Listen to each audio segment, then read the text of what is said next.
Good afternoon. This is Veterans Talk. It ain't nothing but a thing, but it's a thing we want you tuned into every Saturday afternoon. I'm Elson McGee, your host, and I'm here today, as usual, with my co-host and brother in Christ, Tony. How you doing, brother? I'm doing good. My brother in arms, Jimmy. How you doing, brother? Doing real good, See, bro. Jimmy, I know you just drove back from down off the waters, man, for 4th of July. How's it looking in South Georgia today? It's beautiful down there. I tell you what, though, it's at least 10 degrees warmer than it is here in Atlanta. But, it's unbelievable how hot it is down there. Well, I mean, The water is really, really nice. But then you done been up under the heat before, brother. Absolutely. We done had that heat, that Vietnam heat is a different kind of heat. Yes, it is. But, we are under a lot of heat right now in America, bro. I was looking at, and I'm always looking at the news. I guess I need to turn it off and try to get to, keep doing what I'm doing, because it is a distraction, but it's a distraction that we need to pay attention to when we look at what our Congress is doing, and our Congress is doing stuff right now that really don't make sense, because what I'm looking at, polls, you can make a poll say anything, but the polls are saying that at least 59% of America oppose the new budget bill. Because what it does, it kind of does some away with some things that we had already got established, and it does away with some things that we actually need as veterans now. I'm concerned about the whole population, because what we serve for is for all Americans to have this opportunity to enjoy and benefit from the wealth of this nation, one of the most wealthiest nations on planet Earth, in all ways that we can think about. But we got a lot of confusion going on in our politics, political body, where we are switching out programs, right, that meant to serve all the people that are in need, which is what our government is supposed to be doing. And we don't have a Congress that's representing the people. That's alarming to me, to watch the three bodies of government operate. I've always been fascinated by having these three bodies of government, because, Jimmy, when we was in Vietnam, when we went in the military, we came out of and we had an awesome job, not just to fight a war, but to integrate America. We had to integrate America. So we had two wars we had to fight. We had to fight and watch 58,000 of our peers be killed, and both you and I both wounded in combat. And now we're looking at the body politics. Forget that we integrated America. They didn't forget that we integrated America, because see, what integration means, that we open up opportunities for everybody. Right? We just opened up the opportunities. That's what integration meant. We absolutely did, too, because, when Truman integrated the military in 1948 with the executive order, that kind of filtered out into mainstream society. And slowly but surely, from that 1948 integration of the military, filtered out into the society until 1954, when they overturned Brown v. Board and kind of integrated the country at large. But it all started by the military being integrated, and soldiers coming back from Korea and things like that into society, letting them know that it was all right to eat with black folks, share life experiences with them. And that's made a tremendous difference from 1948 to 1954 in the society, because of integration of the military. So what that showed us, that we are better together.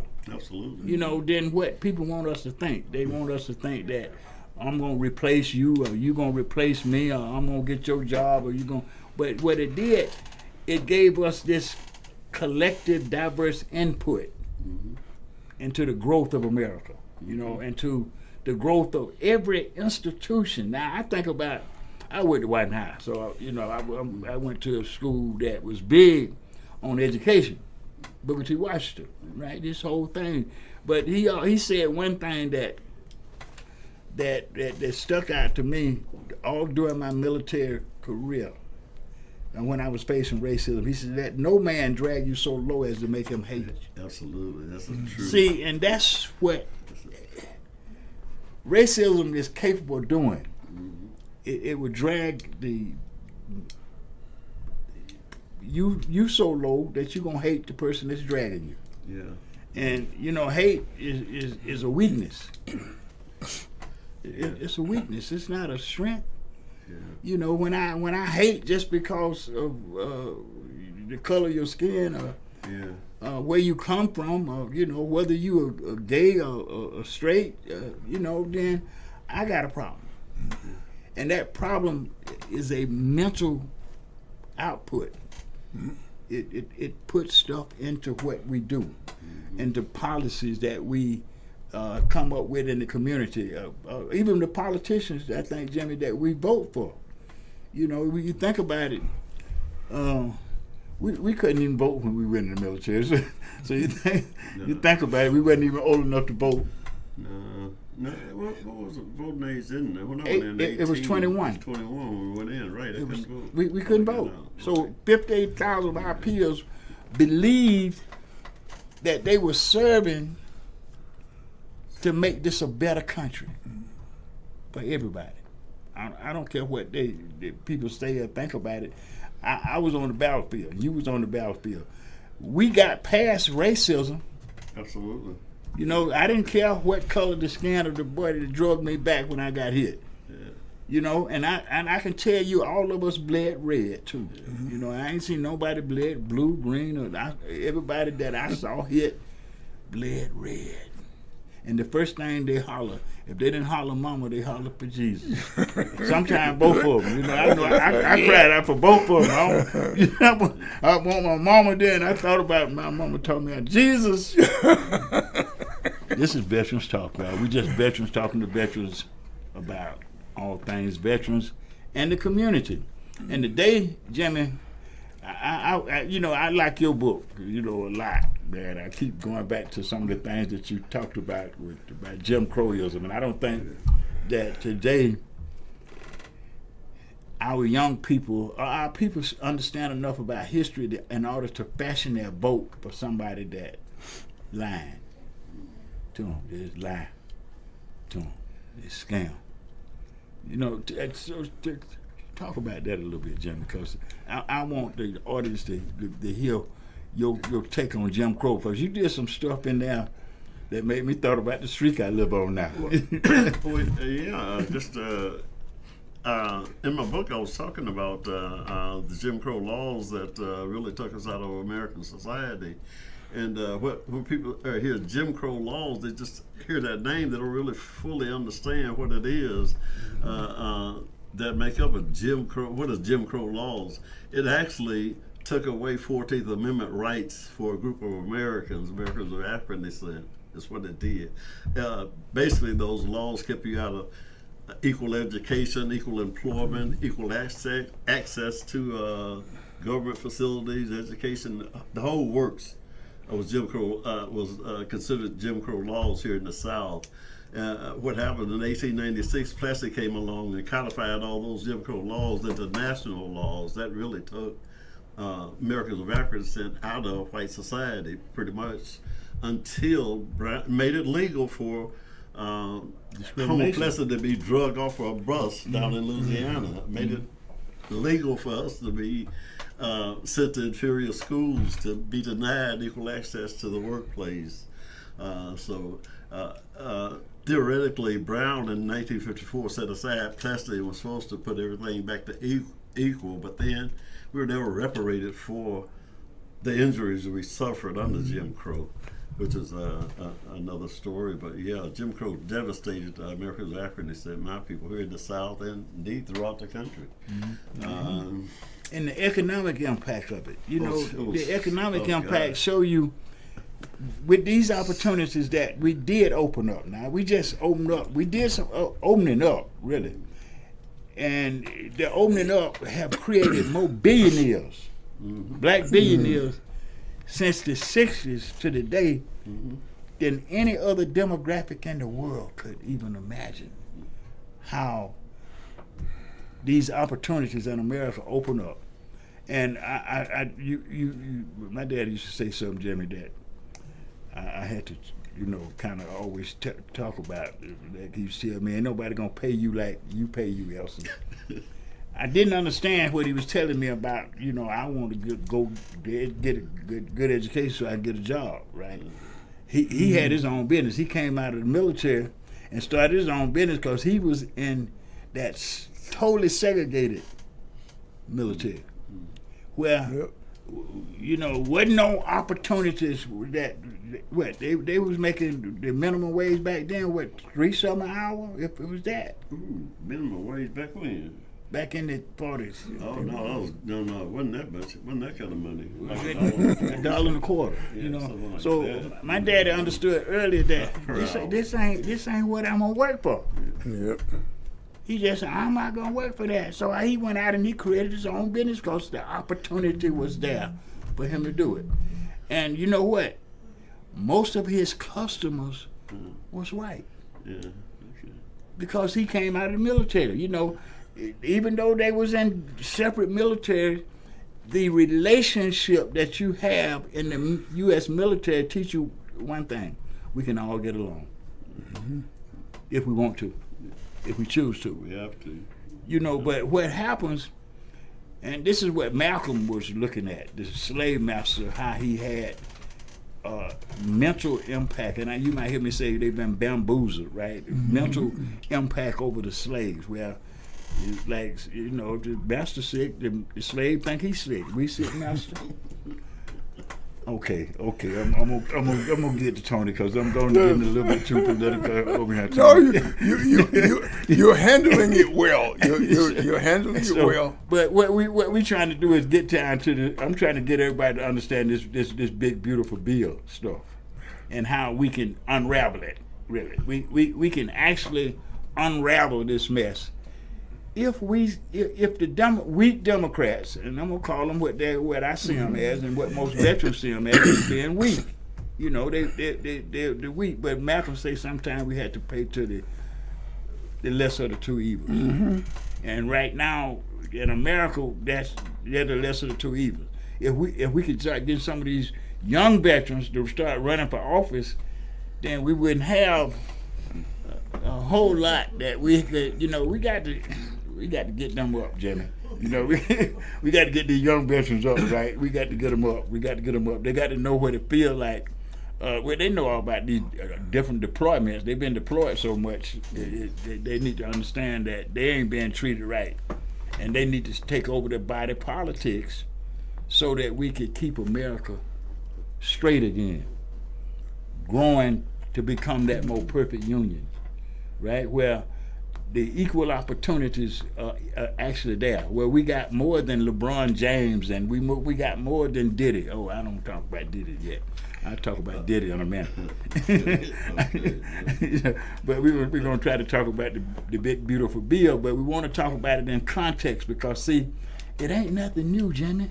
No, one thing about that big beautiful bill that takes like $1 trillion away from Medicaid, and with the 700,000 veterans here in Georgia, a lot of those veterans depend on Medicaid, believe it or not. Yes. In rural South Georgia, the hospitals, that thing's gonna close a lot of those rural hospitals. If we don't depend on it, our children do.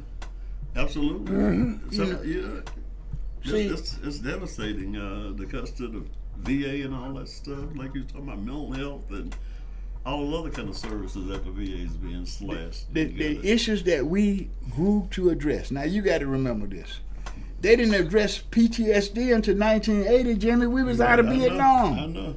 We had been traumatized and demonized. Yeah.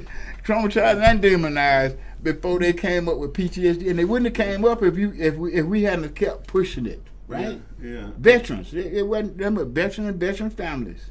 that made them Yeah, it recognize was 40 years after I came up out of Vietnam that I got PTSD. Some 40 years Yeah, later. you just got it after you came back. 40 years later, yeah, right? You 40 got it years when you later. got hit in that rice paddy. Right. Well, yeah, that's when I came down with it. But for the VA to do anything about it, it was like 40 years later. Wasn't there? And that was after I had a breakdown. My wife had to rush me off to the darn psychiatrist. But See, yeah. I had a breakdown that made me start robbing banks. My mama said, "What the world I got this boy? What's wrong with him?" They should have just said he been traumatized. He been militarized and traumatized.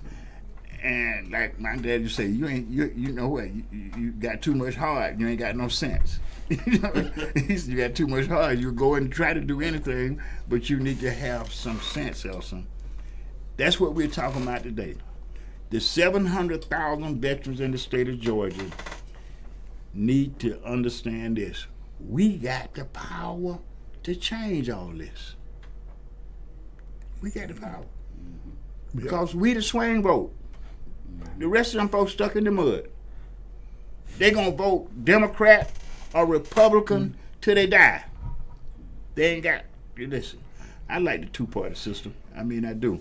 But the parties done became gangs, right? That's like they never gangs. Listen. Anytime you got a gang that start talking politics to the military, you know they out of pocket. Yeah. They out of pocket. You don't listen. We are apolitical. That's the apolitical protection force in America. It should never be politicized. We're not fighting for a party. We fighting for the people. We serve for all of the people, for our families, for every family that's there. You know what? We don't take bad orders. But now, the politics of today will allow the military to take a bad orders, Jimmy. Mm-hmm. Yeah. Let them take a bad order.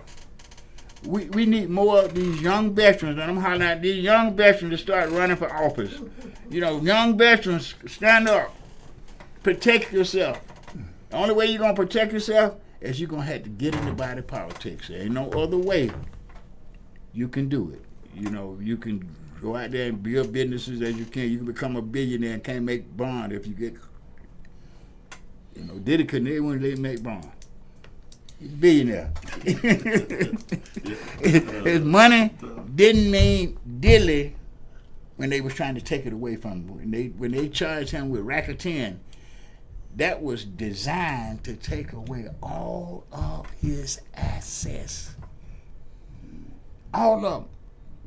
See, but that kind of enforcement of the law should never occur. But we see it every day in the court systems. And we just saw it in Congress, the big, beautiful bill. That's not a big, beautiful bill. It's a big, beautiful mistake. Big, ugly mistake. And it's a big, ugly mistake. And we didn't have, we had the Democrats stand up against it for the wrong reasons, really. And the Republican caving for the wrong reasons. I think all of them been bullied, bamboozled, and bought. So we veterans, it's time for us to recognize that we can determine any election in this country that we want to, because these parties are so divided. They got the body politics so divided that we're that swing vote. We're that swing vote in every state in the union right now. Veterans are that swing vote. But you got a lot of veterans that went back into their communities and they've been bamboozled too. They've been bullied and bought. And they walking away from the benefits that they earned through their military service. Just walking away from it. Because if I walk away from them when they deny you wrongfully, if I don't stand up with you when they denying you wrongfully, who's going to be there for me when they get to me? Because they're going to get to me because it's all about the rich having control. The slave master had control. the slave master's children got control. And the opportunities that you got to change that, they closing them up. They taking them back through the law. They done got control of the laws now. They done got the Supreme Court where this nation need more than 9 justices. I hate to say it, to tell them that. But they need more than 9 justices. They need to expand the Supreme Court. Because you look at how corrupt it is right now, it's just a rubber stamp for the party. This court was never meant to be a rubber stamp. It was meant to interpret the Constitution when it's being challenged by the people. The government is not supposed to do certain things by law. Now we got people that say that what we're gonna do, well, we're gonna interpret it a different way. That's that Jim Crow stuff. Yeah. That's Jim Crow. On steroids, I'm gonna say, because listen, we're looking at the economic climb, Jimmy, of black people since the 60s. Nowhere on planet Earth have you seen such progressive people. But they want to make us think that we ain't there yet. You know, but we got more billionaires than they want to count. Right? Since the 60s. Now, we didn't forget our history, and so, some of them are so confused that they go along with that on the rollback, not thinking that they're gonna be exempt. Think they're gonna be exempt. Just like when Diddy was doing all the stuff that he seen the white folks do, he thought he was gonna be exempt. You know, but he couldn't even make bail. Tony, you laughing? You think you know what I'm talking about is true? Cause listen, they should have put Diddy in jail for domestic violence. Yeah. The rest of that stuff that he was doing, he just copycatting what he learned from the ruling society. Trump was involved with some of the same. Oh, I forgot. I will say, I got an opinion about Sean Combs, but I won't get into it too deep here. The guy been sitting in jail for a year for. Probably should have been there for beating up on the lady in the hallway. He should have been in. For sure, he should have. I left him alone when I saw that. But the other charges and stuff, he hadn't been found guilty of anything. He'd been sitting in jail a year. He got a president with 34 felony 34 felony counts in a day and nothing. Nothing. So just judging by the 2 cases there. Sean Combs probably shouldn't have been in jail until he was convicted of something. But he said that 9 months. Because they had to show him. They had to show him what They had to show him what Jim Crow looked like. Right. I don't care how much money you got. Don't matter. It don't matter how much. They don't care how much money you got. They gonna interpret the law the way they want to interpret it when it's against you. That's why these young veterans need to get office. Yeah. That's why we need all these young veterans that know what they talking about, know what they doing, to start running for political office. It's nothing like watching Westmore out of Maryland. This young brother is that guy's governor. Really sharp. He's a governor, man. Yeah, I'm impressed by him. Listen, he's a governor. Yeah. And I listen, that's why we need more of these young veterans stepping up to the pump so we can keep America growing to be a multi-racial nation for all people with equal opportunities. Because see, listen, the deficit spending of the bill, they talk about, the Republicans used to be a deficit hawks, right? Exactly. You took the word right out of my mouth. Tony, how you gonna put the country $5 trillion in debt? That means my little 2-year-old great grandbaby, they're trying to make sure that she don't get no education. Because the way they run in this country is criminal. We got a criminal in the White House. Absolutely. Yeah. Absolutely. And the way they run in this country is criminal.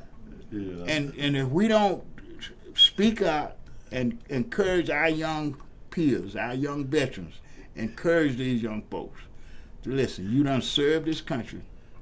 You know what it is like to take an oath and keep it.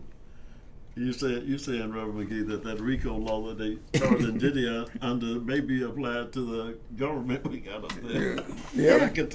Yeah, right. Yep. Yeah. That's right. That's right. Listen, if that ain't a mob style rule, listen, bro. I told you I've been studying this stuff all my life, man. Listen, if that ain't mob type, ain't never been no mob. It sure sounds like it to me. Listen, when they was twisting arms the other night to get to make sure that listen, Yep. I wish I could have been a fly on the wall to see what he was doing to make these folks go against their Yep. office. That big beautiful bill is going to hurt his own voters more than it's going to hurt me. Yep.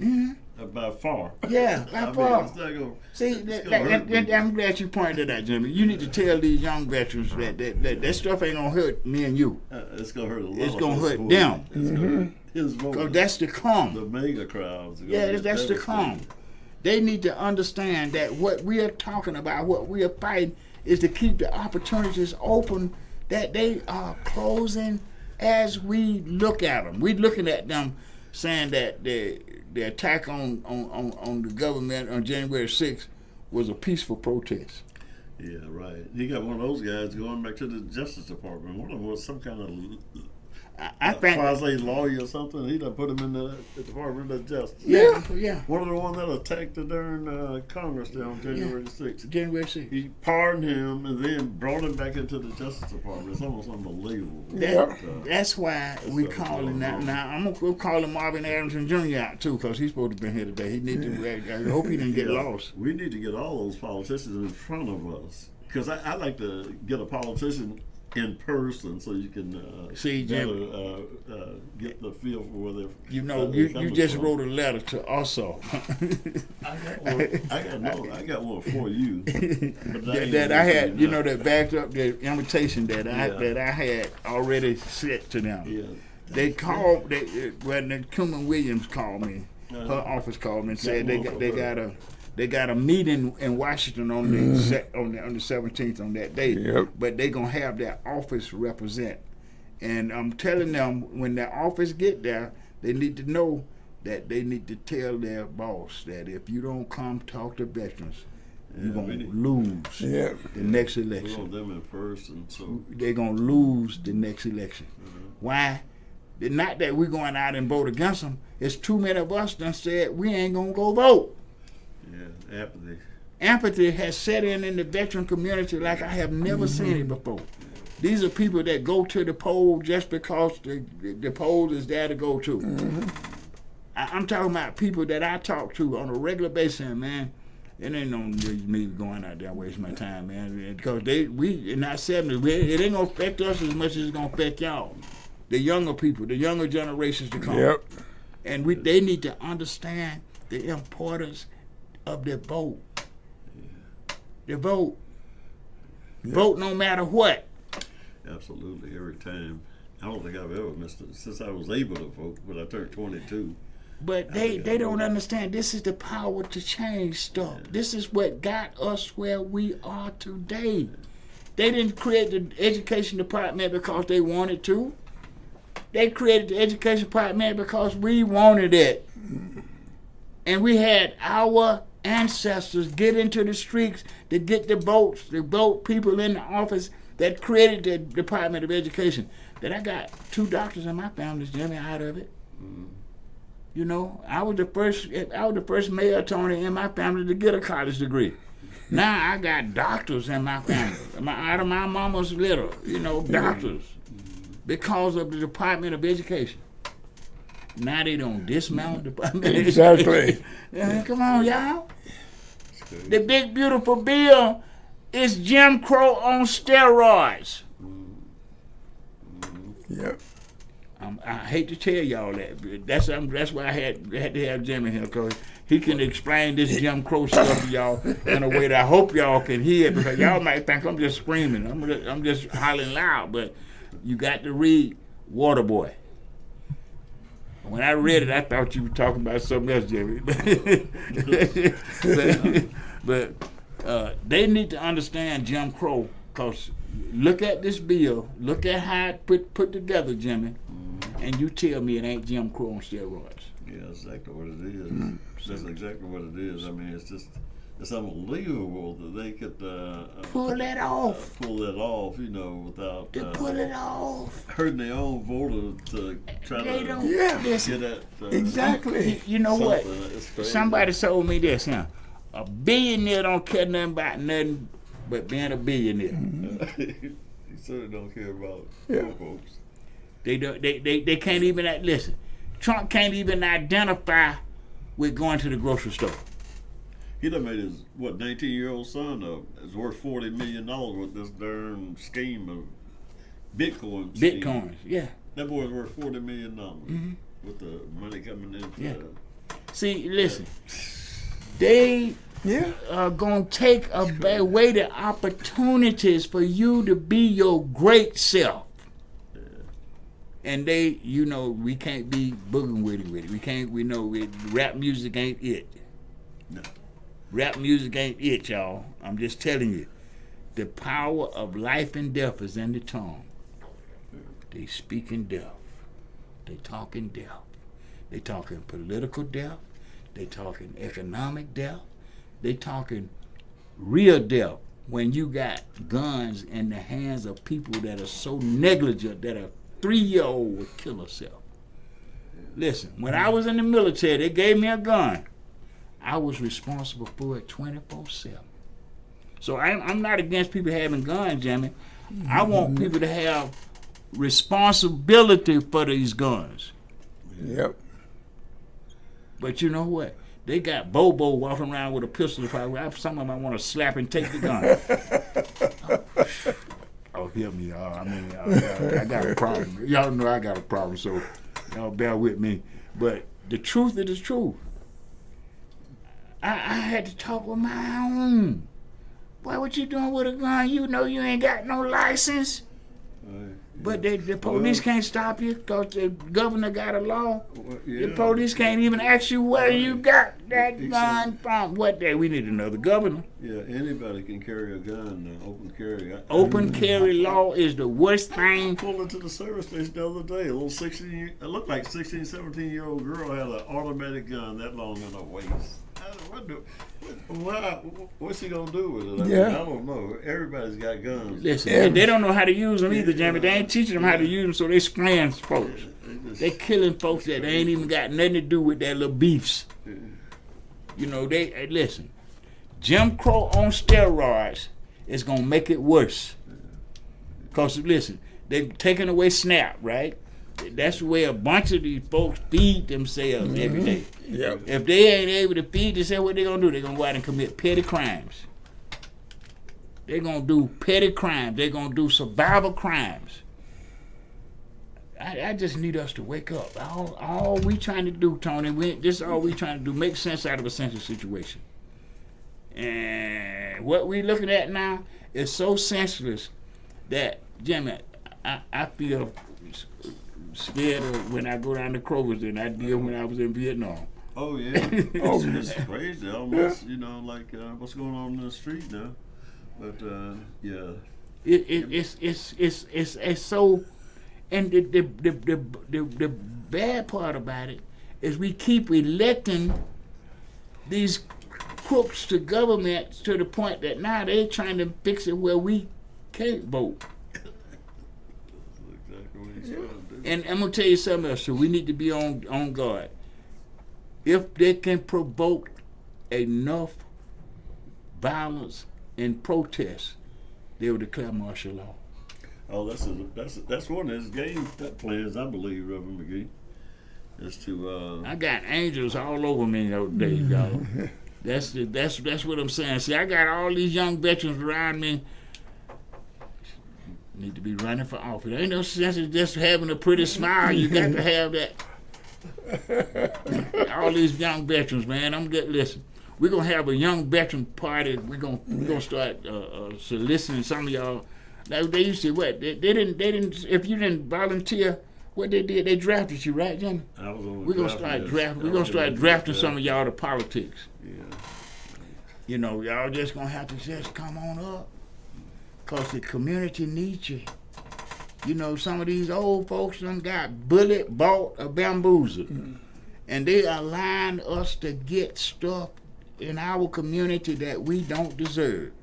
I don't want to think about. I got this incredible little 13-year-old great grandson. He's smart as a whip, man. I don't want to even think about him getting caught up in no gang mess. I don't want to even think about him getting shot down in the streets because his buddy got guns.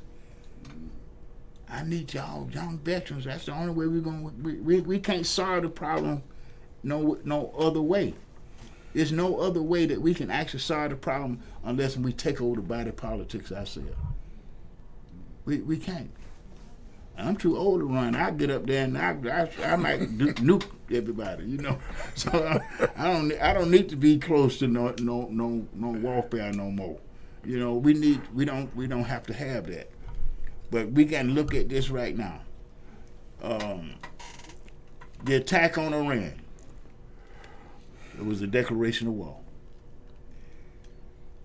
Anybody that know the history of Iranians, they're not going to come back at you like you want them to come back at you. But they coming back at you. Mm-hmm. You can bet that. And that what they do, that puts ground troops in danger. Right? They're not telling us how many troops are over there in the Middle East right now. But we know that there are thousands, Jimmy. Oh yeah, we got quite a few over there. And we know that less than 4 months ago, 2 of them got killed.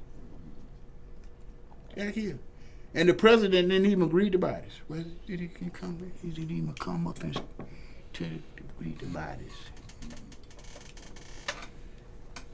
This is Veterans Talk. We just trying to talk. We just veterans talking to veterans now, and the community about all things veterans. And some things that we talk about might make you a little upset. So you can call in and talk back to us if you want to. But because we need the conversation. We want the conversation to go on after we're off the broadcast. Mm-hmm. We need you talking about it in the community. We need to make you understand that we can do better than we are doing right now in our communities. Economically, right? The poverty gap is listen, nobody should be working for $12 an hour in this economy. The minimum wage should be at least $23 an hour. That's to put it on par, right? Where you can pay rent with the price of rent, that you can have a car, that you can have insurance, and you can have all the things that America offers. Right now, we still got young folks working 40 hours a week. And once they pay rent and buy food and child care, they scrambling. That ain't fair. That's not right. And we cannot change it unless we keep growing. I think sometimes we get so stuck on the 60s that we forget that was just a period in our history, right? They started the growth. We got to keep it going. The young people got to pick up the mantle and do it their way. You know, the things of the 60s gone. You know, everything. We don't have segregation in the same sense that we had it in the 60s. It's just not there. We got more integration. But I'm gonna tell you something I noticed. You still got a screen of racism in economics. You got a screen of racism in economics that's keeping the average working person from making a livable wage. And you got billionaires that's not for unionization. Now, I'm gonna just tell you that because my first job was at the railroad. I was in a union, you know, and I was the first black and the youngest supervisor at Railway Express downtown. They drafted me and sent me to the military. I came back. I was too screwed up to get my job back. So, you know, it was a time where they opened up these opportunities for us, Jimmy, and we went right into the military, and we brought a host of problems back to our communities that's still being unaddressed today. One of them is gun violence. Yeah. Right. One of them is gun violence. And is drug addiction. Drug addiction. And we need to understand these two dynamics so we can address them and stop being afraid of them. We got too many people that's afraid to discipline and raise their children in a way that they got respect for life. Their own lives now, not the life, just the life of their fellow man, but for their own lives. Because it don't make sense for every day I wake up in my hometown, I hear at least two mamas crying. One of them because their child has been murdered, and the other one because their child is being sought for murder. One of the things about that, Reverend McGee, and just talking about the violence in our community, and you mentioned something about rap music.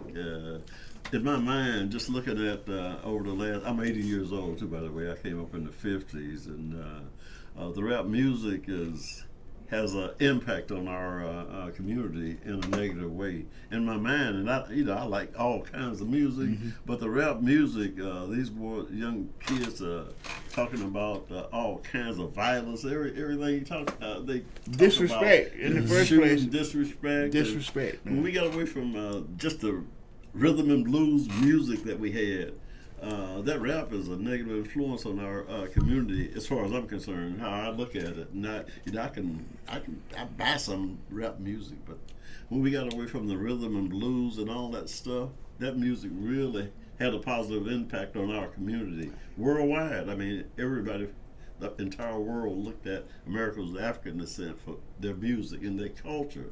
I think the rap kind of took away from our culture. Well, I'm gonna tell you what. Way. My mom used to, I lived 3 blocks from Hunter Street, which is Martin Luther King Jr. Drive now. But when I was growing up, Hunter Street was like, that was the pimping. That's where the pimps and the players hung out. I went to Washington High School. My mama, I could go home without going up Hunter Street, right? So my mom would tell me, Elsa, don't come up down Hunter Street. I could never understand why she didn't want me to come down Hunter Street. Because, I was going to be fascinated by the bling. The bling, the pimps and the players. And, those people were making an illegal living, So my mom didn't want me there, right? It was certain kind of music that my mama wouldn't let be played in her house. She just, turn it off. With certain kind of programs I couldn't watch. Because you know what? She was looking at my impressionable mind. She really be bad about this rap these kids are talking about. Just stuff they spit out of their mouth. It's crazy. Listen, man. Some of it. If I had brought that in my mama's house, I wouldn't be here talking to you today. she and I was her. I know I was my mom Prince. She would have killed me because disrespect. My mom used to step up to the door and wouldn't open it because she taught me to open the door for a lady. Yeah, these rappers she gonna teach me how to have manners and be respectful to people. Yeah. Now the rap music is just the opposite. It takes womanhood, motherhood to the floor. To the floor. Yeah, it's devastating. And it takes love thy neighbor out the door. Ain't no love there. Ain't no love in rap music whatsoever. Matter of fact, ain't that never anger. Yeah. And they're making a ton of money off of that stuff. I mean, Diddy is worth, $800 million? Yeah, he's a billionaire. He's a billionaire. But he couldn't get out of jail on bond. Oh, money won't buy you everything. Love. That's Jim Crow. We have to see. What we got to get our young people to do is to be able to focus on these realities that we are dealing with every day in our community so they know it is not an accident. This big, beautiful bill is not an accident. Oh, no. It is Jim Crow on steroids. It eliminates all of what we need to be a better community. It eliminates that. I mean, you know what? I think everybody should work that can work, right? But everybody can't work. And I'm gonna tell you a little secret about PTSD, Jimmy. Listen, there's still such a misunderstanding of PTSD today in our community. Well, my baby sister, she's deceased now. She used to tell me, "You need to get over it." I would be the first one to get over it if I could get over it. Right? Yeah, she ain't never had the nightmares. She ain't had the, but she saw me dealing with this stuff, and the way I dealt with it didn't look good for her brother. She loved me. My sister, I had 4 sisters. All of them thought they were my mama. Really, that's what they thought they were. But I had come back with this PTSD and the stuff that I would do. They were scared of me. My mom was the only one to tell me, "Elson, you need to go to that VA." She knew where I needed to be, but she didn't know that it was not there for me. There was no PTSD recognition to 1980. I was wounded in 1968, Jimmy. You were wounded in 1966. 1966. And they just started giving us treatment in the 80s. Hell, we done wreak havoc in them years. Now think about it. You're talking about a whole generation of military personnel that looked like us. Build the penitentiary system up for and mental institutions, the suicide rate, stuff that wasn't even happening in our community before we went to the military. You didn't hear nothing about no veteran committing suicide. Very rarely. Yeah, you just didn't hear it. Well, you didn't have social media. You didn't have the media either. Right. That was part of it. That was part of it because it was there, but it wasn't. It wasn't as rampant as it is now. When you got a veteran that'll go to the VA seeking help and commit suicide at the VA. It's a crisis. One thing, when I was in Philadelphia Naval Hospital, they had a whole ward for people who came back from Vietnam they call it shell shock. Yeah, shell shock. Yeah. And that would, they put them in a kind of like a mental ward there, but they didn't classify it as post-traumatic stress disorder, anything like that. That term came about, but they did know there were some mental issues there. Well, they diagnosed me with combat fatigue. Yeah, they didn't. They said I had combat fatigue. Yeah, I was tired of combat. I done got shot, then I done got wounded. Yeah, I'm tired of it, but they had no medical. No, they didn't. They didn't stuff that they would come and counsel me and tell my mama, the boy got some problem. Now they'll send me back home and say, "Ain't nothing wrong with you. You just had a little anxiety. They put a little anxiety because you got wounded, but you're all right now. You're dressing nice." But I was dressing nice before I went to the military. That's part of my culture. Then they want you to come in there now and look all broke down, Jimmy, unhygienic. That's not us. It's not us. Y'all need to run for office. It's the only way we're going to change this. It's body politics. I'm just telling you the way it is because I've been watching it all this time. And like today, I was at this dedication. Now, these politicians got me. They drafted me to do a dedication to a gazebo, which is talking about the history of College Park, right? Okay. The black history of College Park. And I want to tell them folks, man, when I went in the military, you better not be caught in College Park. Talking about nothing. There no black folks over there running nothing. Today, it looks like a flower garden. Yeah. It's an integrated, thriving city. But all because of diversity. See, we got to get away from this thing where they make us think that we are not as smart and as savvy as they are. Just give us the opportunity and we'll show you. We showing them. We done showed them. Look at I growing up I didn't know nothing about no billionaire. I got a billionaire on my phone. I can call right now and talk to him. Matter of fact, he came to us, didn't he, Tony, and helped us get the memorial. Yeah. And then when he got all the people in there to help us do it, he said, "Man, I ain't got time for that politics." Yeah, handle it. He said, I don't even want to compete for the project." He said, I was there to help y'all." See, so we do good with opportunities. Matter of fact, we do excellent with opportunities. And we don't need nobody trying to take them away from us. We got to defend what we got. We got to defend our grounds. We got to fight for the flag. We can't see the flag fall. We got to keep this going. I like the ideas that I looked out there in the parking lot, Jimmy, I see Mercedes with a disabled veteran tag on it. I said, I wonder who that is.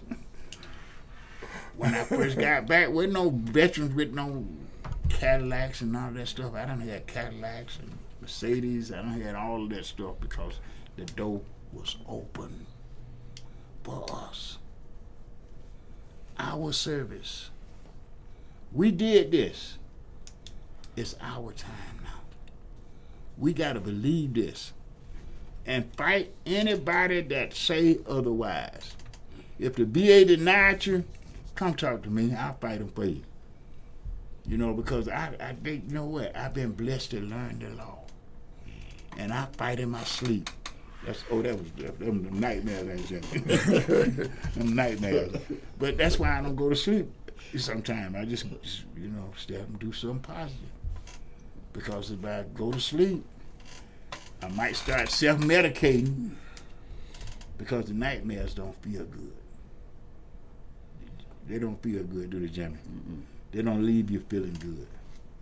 Matter of fact, they leave you kind of messed up the next day if you ain't got something that you can do that's positive to overcome that feeling of terror that comes with the nightmares from PTSD. You know, it's something. When we learn what PTSD, when we got PTSD legalized, do you realize now it is the most diagnosed mental disorder in America? Not just for veterans. Not just for veterans. So that should tell us something. Nobody should be cutting funding for mental health, especially at the VA. Jim Crow, get out the door. We ain't going for none of that no more. We just not going back. Who said that? That was Kamala.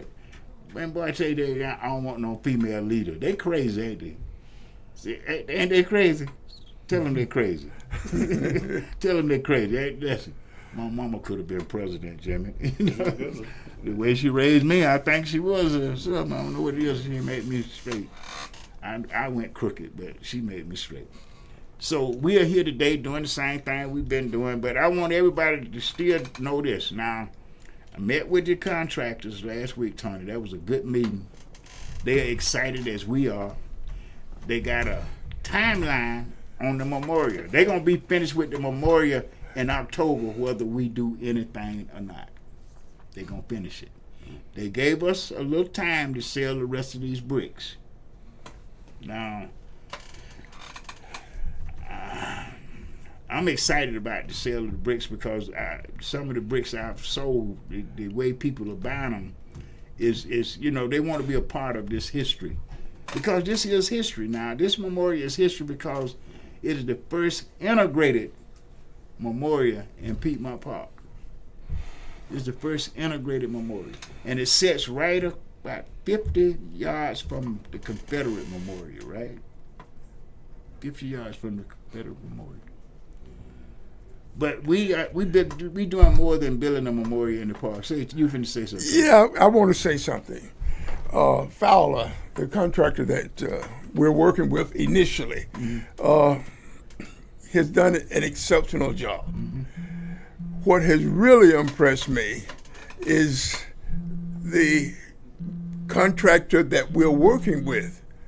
When we went to visit them the other day, I looked around that table. How many faces that were not of color sitting at that table? And it was their company. Fowler was the only one at the table, and here he was handing over a major project.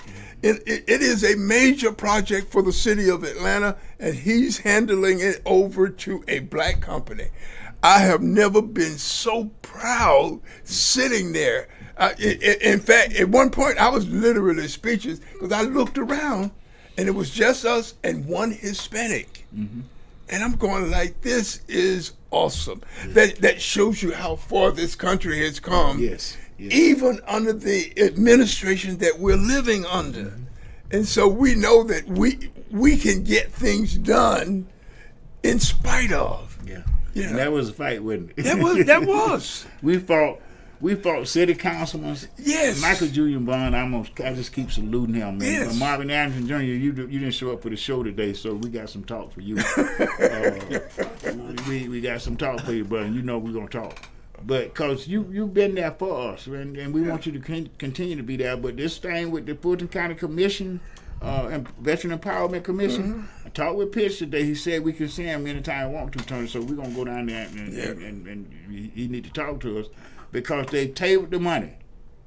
They need to take the money off the table and put it back in the community. Yeah. You know, that $1 million ain't nothing to that budget. So don't tell us that maybe we're going to take it off the table. We want to know what make you think you're going to make us less than a priority. Mm-hmm. Yeah. You know, that's what we want to know. We want to know why you going to, you can make it if you want to. You coming up for election too. Mm-hmm. So, you know, just do you do. This is Veteran Talk. I'm gonna thank Jimmy. Jimmy, you know, we're gonna keep calling on you. You know, because see, you helped me and Tony make sense out of this situation because see, a lot of people we've been doing this so long, people think me and Tony joking. You know, they think we joking sometimes. It's not a joke. No, it's not a joke. I'm honored to be a part of it. Really, yeah, it's not a joke. It's not a joke, brother. I got involved because this veteran stuff is serious business. Yeah. I mean, stuff that we went through, and on behalf of this country. I mean, it's serious business. And then they talking about gutting services. Not talking about it, they're doing it. They have signed the bill, and he made it a big to-do to sign the bill. Yeah. Now we make on the 4th of July. We need to make it a big to-do to make sure that those politicians who voted well, for I'm gonna call them traitors. I'm going to say those that betrayed their constituency, and that's what they did. That's a good word for it. Yeah, that's a good word for it. They're traitors, and they're gonna be primary not by Trump, by the voters, but by voters, because we're gonna work to make sure that they do. Yep. They can count on us. We're faithful to it. Yeah. You know, we're going to perform it the way we perform our military service. We fight them to the end. So, to next week, Tony, take us out, bro. Yeah. So, we want to encourage everyone watching this program, everyone that has a veteran in their family. We want the community to participate in this because we're going to create a memorial in Piedmont Park celebrating these veterans. And just like I was just said earlier, we're so proud of the progress that this country has made in race relations, even though we're dealing with an administration that has a challenge with our contributions to this country, but we aren't going to let it hold us back. So we want you, go out, purchase a brick, become a part of this memorial, and be here next Saturday from 4 to 5 talking about all things veterans.